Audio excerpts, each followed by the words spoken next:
2024 was an election year like no other.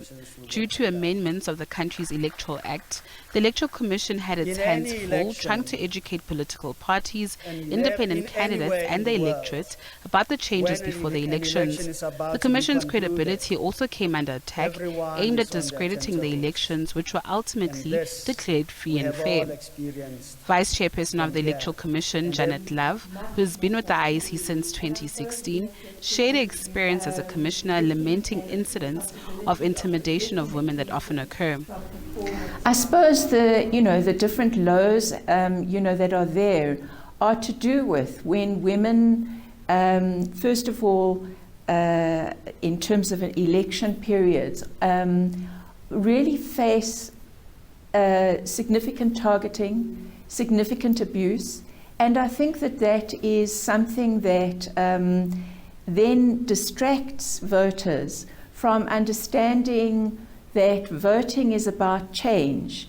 Voting should not be purely about kind of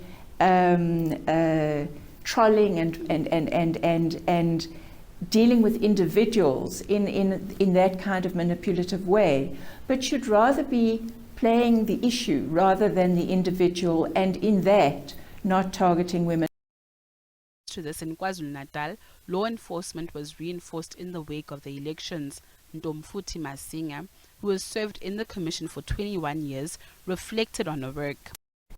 Interesting experience for us in the province because everybody expected the worst out of KZN. And I think what we always say, which is going to sound cliche, I think people in KZN are just tired of all the drama and all the violence that we're known for. And I think people are now more into what is this government that we have in the province and what are we going to get out of it as citizens of the province. My personal experience, I've been in elections since 2003, which is just over 20 years. And what is interesting is that my predecessor and all the other POs before him were male. So in that environment, it's been quite an exercise to try to assert authority as a female leader in the province. But I think what has worked is that, which is something that I think works for any woman in any leadership position in the country, is that the moment you can prove yourself that you have understood what is expected out of you, you understand your craft, you understand the framework that you need to work within, people ordinarily start developing respect. Both women also weighed in on the phenomenon of voter bias against women and how this can be changed.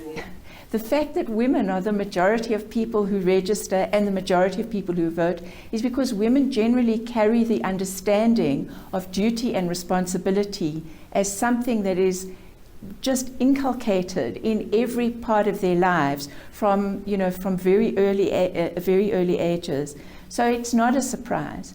But how to then break through all of the prejudices and so on that are there, I think that does need extra leverage. I think the parliament is a reflection of the society that we come from generally. Institutions are basically a mirror of what the society looks like.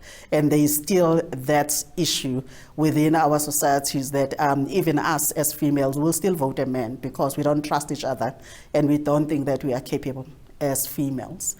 So what we see in the voters' roll is that there is always a higher number of women in the voters' roll.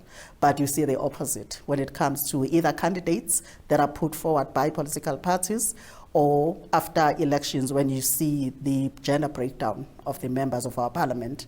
That has not changed. It's something that we need to work through as a society.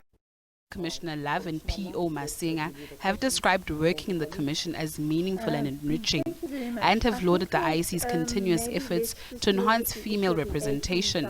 To date, 5 out of 9 provinces are led by female provincial electoral officers. Natasha Phiri, SABC News, Johannesburg.